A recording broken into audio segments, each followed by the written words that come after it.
All right, let's get right into it. We're going to talk about that feeling that you're in the spotlight and how to realize that, well, the audience isn't even there.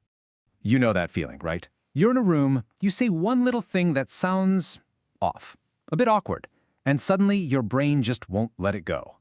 You can literally feel your cheeks flush. It's this physical wave of heat, of embarrassment just washing right over you.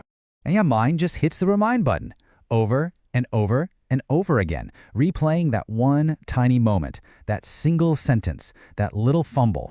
And you're absolutely convinced that every single person in that room is doing the same thing, that they're all dissecting it, zooming in. But here's the thing, they probably didn't even notice.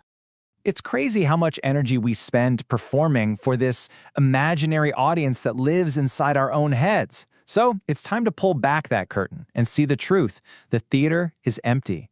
You know, psychologists have the perfect name for this. It's called the spotlight effect. It's this default belief that we're walking around with a giant, harsh spotlight on us, highlighting every little mistake for the world to see. And check this out, they actually proved it. Researchers made college kids wear some seriously embarrassing t-shirts. Think a giant picture of Barry Manilow into a room of their friends. The students wearing the shirts, they were sure that at least half the room would notice. But the reality? Not even close. Fewer than a quarter of the people even registered it. And that right there is the key. People aren't obsessing over your weird comment because they're way too busy worrying if they sound smart enough or if they have something in their teeth. We're all the main character in our own movie. So, okay, knowing this is one thing, but what can you actually do when that feeling hits? Let's grab our first tool for the mental toolkit. It's a super simple, science-backed reset button. 90 seconds, that's it. That is the magic number right here. So here's the cool science part. When you feel that jolt of panic, it's actually a chemical reaction happening in your body. But that reaction, it only lasts about 90 seconds before your system naturally flushes those chemicals out. The whole trick is to not keep re-triggering the feeling with more anxious thoughts. If you can just write it out for that minute and a half, just breathe through it, that physical wave will pass all on its own. Okay, but what if that 90-second wave turns into a whirlpool, one that just keeps spinning for hours? That's where our second tool comes in. This one is all about breaking that obsessive thought loop. It's called rumination, and mental quicksand is the perfect way to describe it, isn't it? The more you struggle with a thought, the deeper and deeper you sink. We've all been there.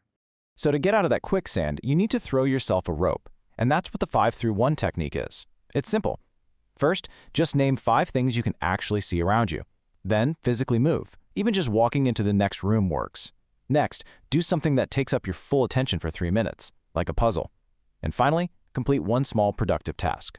See, it's not random. This whole sequence is designed to pull your brain's attention away from that cringy internal movie and plant it firmly back into the real physical world around you. All right, let's grab our third and final tool. Now, this one might feel a little strange at first, but I'm telling you, it is shockingly effective. It's all about how you talk to yourself.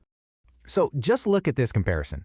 On the left, you've got that familiar inner critic, right? I can't believe I said that. But look at the right. The inner coach uses your actual name. Instead of I can't handle this, it's your name can handle this. So why on earth does this work?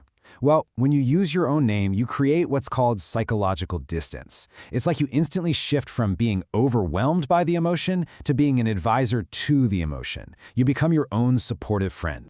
And this quote just says it all, doesn't it? Think about it. We are so much kinder to our friends than we are to ourselves. This is just a technique to finally start giving yourself that same compassion. So when you put all these pieces together, understanding the spotlight effect, using the 90-second rule, breaking the thought loops, and coaching yourself, you end up with something incredible, real freedom. Because when you truly, deeply understand that nobody is watching you with the intensity that you imagine, well, everything changes. And that feeling, it's not sad or isolating, it's the exact opposite. It's totally liberating. It means you're free. Free to try things, free to be a little weird, free to fail, and then just get right back up. So, the only real question left is, what are you going to do with all this freedom? Just try one of these little techniques the next time you feel that spotlight shining down.